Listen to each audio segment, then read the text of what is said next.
The Central Valley is home to many peoples and cultures.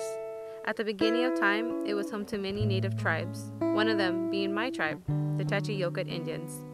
The Tachi people originated around the foothills of the San Joaquin Central Valley and migrated alongside the change of seasons. We lived in peace and tranquility.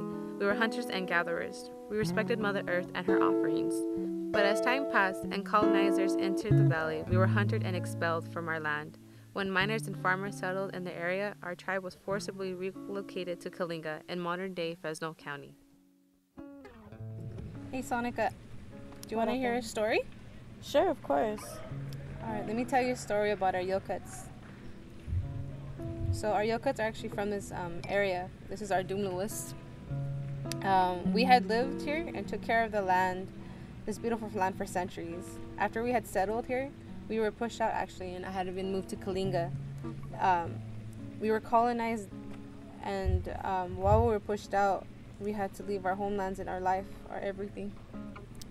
And then what happened? Well, while in Kalinga, we were there for a few years. While over there, we had noticed we had a great life, but then the people who lived there, the Milagani Yokuts, had found black oil.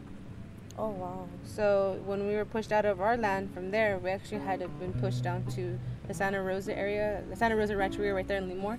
We had to live there for many years as well. And what about the boarding schools? Well, as time went on, our children were assimilated into to the white culture or the white life. They had put them in the schools, and they had taken away their culture, their language, everything, and made them cut their hair. They were really losing their culture. And what else? Well, as we were moved down to Santa Rosa Rancheria and Lemoore, we had basically lived in poverty. We didn't have the best way of life. We lived in huts and cars. It wasn't that great. And we also had to watch the lake be drained for agriculture usage. Yeah, our beautiful Pa'ashi, our lake was gone. That lake was very huge. It was one of the biggest lakes west of the Mississippi. It was our life source. We had food, water, everything was there. It was drained for agriculture usage, and we had to, while living in the Rancheria in 1921 to 1934, when the reservation was established, we had to start a new way of life.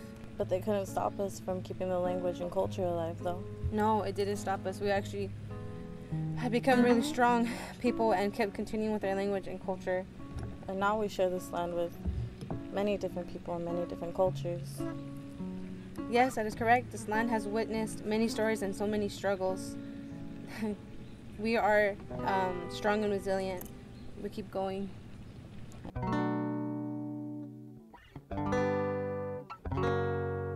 I was born in Mexico, but I currently live in America. I was brought here by my parents. My pa left for America when I was 8.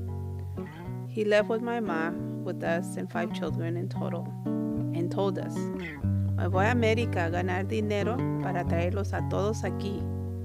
While he was gone, he had to survive with little money that he earned and the money he mailed us. Ama sold trasmayo de pesca, and I'd help bring money by picking lemons at a farm. Our everyday meal were beans and tortillas. That's all we could afford, and the meat was out of our budget. Until my pa sent us a letter with money and said, "You have enough money to come now, and I can't wait to see you." After we read the letter, my family and I packed to get ready for a 2-day trip to America. To get here, we all had to walk all night through the desert. It was dark. It was hard to see any of the cactus hitting my legs. God, I was so tired of walking, and everyone was crying for water. We also couldn't see any of the animals who lived in the desert. Some were poisonous. Some people didn't finish the trip. Close to sunrise, we finally met up with the people with cars. One guy approached us and asked my mom for dinero. I remember thinking, is she giving him so much money? She later explained to me that each of us cost $300 to cross. I crossed the border when I was 12, when everything was cheaper back then. Later, they put me in a trunk with my siblings and told me, "No one makes a single noise until I open the trunk." It it was so cramped and difficult to move. We could feel the car moving by how bumpy everything got. I don't remember how long we were there, but at some point the car stopped. We heard talking from the man and someone else. We were scared for the worst. My heart was beating really fast, but the car started to move again, and I was still scared to speak. But after a while of driving, the trunk opened. I smiled in relief to see my mom and the man. We got out to get in a huge trailer truck with other families. We then traveled to LA. They served us my first American meal, a hot dog. I hated it.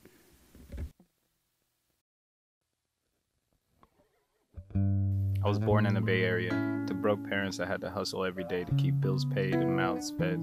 I'd never known any way other than just enough for tomorrow, but we were surviving. And to continue to survive, we'd have to move from violence, from cages, from the fear that each day would be the last. So we did, and we never stopped. My parents split, but they never planted roots. Consequently, I'd be bouncing around, rootless, until I landed in the Central Valley. Here in the Central Valley is where I began finding myself and my place in the world. The school system did its best to throw me around and push me out. The lack of resources and POC guidance left me dizzy, and money was tight. And I, like many other of my black and brown peers, had a difficult time finding employment. On the surface, this was not our world. We did not belong here, but we were here, getting rejected from work, getting booted from schools, being targeted by police on the streets, hungry, tired, and ill-equipped, and years went by like this. The struggle to exist bound me and my friends together, and my story was a common one. My friends hardly spoke the same language as me, but we'd find ourselves shoulder to shoulder, hauling melons at the remate for cash. Circles like these helped ground me. I found my shade from the harsh valley heat in my community.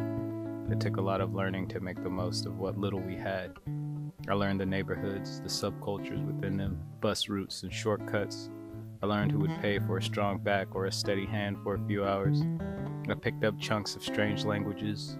I learned the stories of my friends, where they'd come from, where I'd come from. This is how I found myself. This is how my roots took hold. I'd locked myself into the Central Valley soil and began to bloom and sow my own seeds here. I think society is unfair because essential workers are getting paid minimum wage to put themselves in danger every single day to keep our society fed and running. But if something were to happen to a worker, they could be replaced the next day. I took this picture when I was on my way to break. Here we can see what conditions the people who pack the fruit work under. There were days in which there was a person in each spot, but as times passed, less people started showing up. When I look at this picture, I realize society was unfair because of the conditions essential workers worked under. During the pandemic, we were supposed to stay 6 feet apart. But how can you stay 6 feet apart when there isn't enough space? And even if there was enough space in between each worker, they're overworked to keep up with the fruit. Even though there are plastic windows in between them, I still feel like that isn't enough to protect them. It's unfair that multi-million-dollar companies can't pay their workers a livable wage without them having to work their life away. I think it's unfair that our capitalist society has conditioned us to believe that it's okay to constantly be overworked and work overtime in order to earn enough money to survive. This picture was taken after the day was done. Every day when the people packing the fruit leave, my co-workers and I move the machines and clean under it to take out all of the fruit that fell to the floor. We put the fruit in the conveyor belt where it is taken away. This was a heavy day, so a lot of fruit fell. But there are other days where not as much fruit falls. I'm not sure where this fruit goes. Some people say they throw this fruit away. Others say they use it to make juice. I'm not sure which one is true, but after looking at this picture, I realized society is unfair because of the way we brush off how much food we waste. There are homeless people who have nothing to eat, and I find it unfair how there are companies who don't take that into consideration, who waste a lot of food products and would rather throw food away than to give it to someone in need.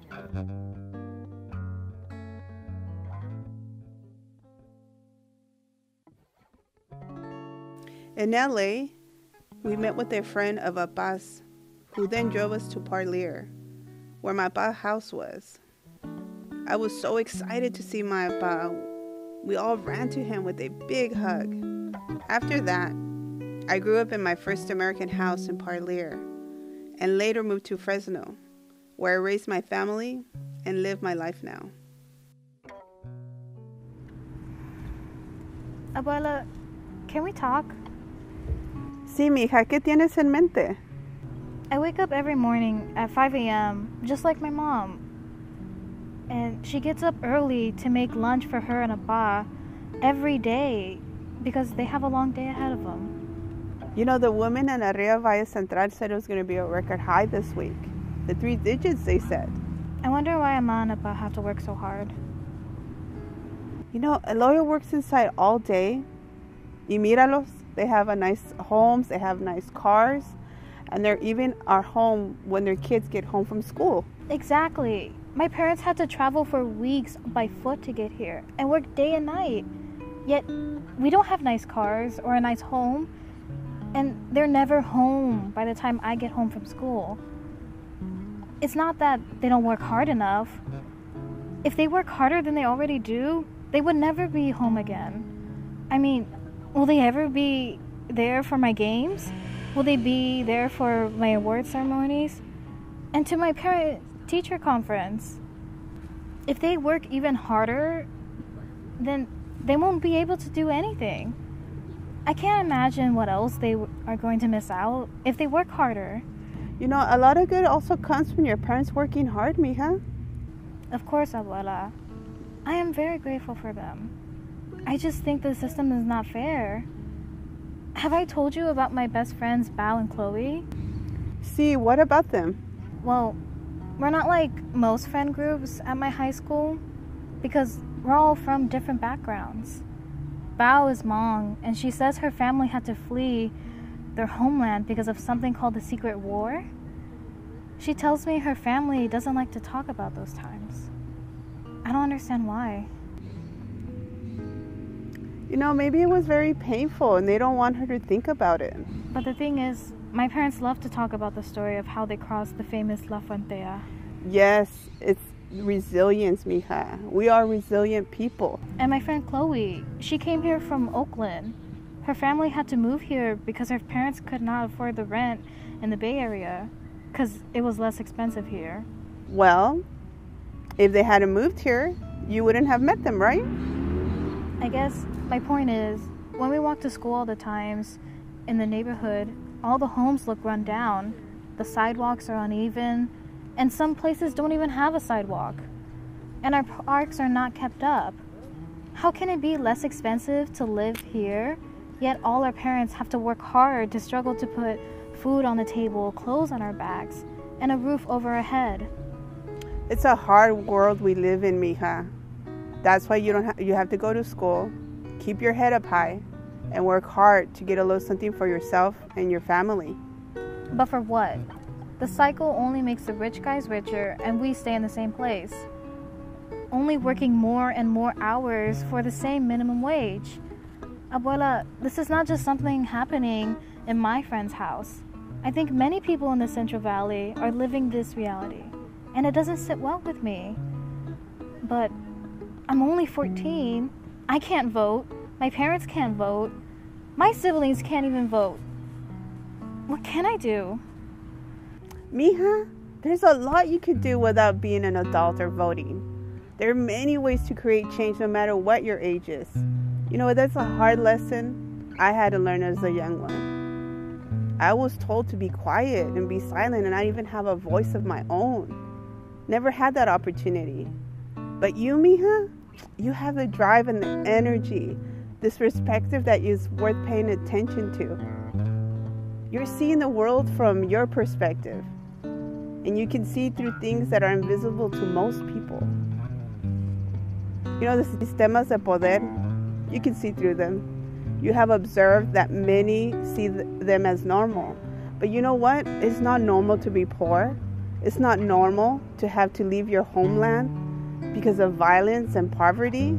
It's not normal to come to a country and be so alienated that you're afraid to be who you are or who you want to become, that it leaves you so numb. But you know what?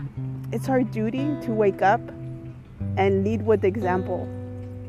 For those who have suffered the consequences of these sistemas de poder, it's our duty, mija, to speak up when we see something that is wrong.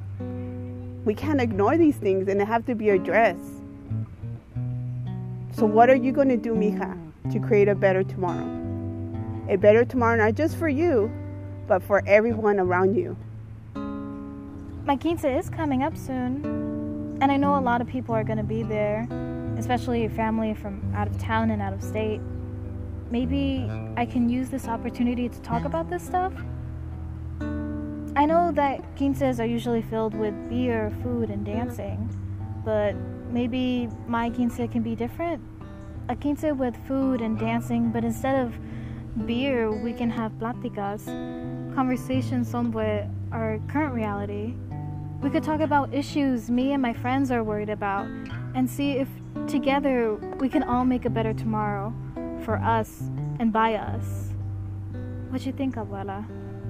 Of course I'll help you, mija. That's a fantastic idea. I'm there for you. Tú ya sabes.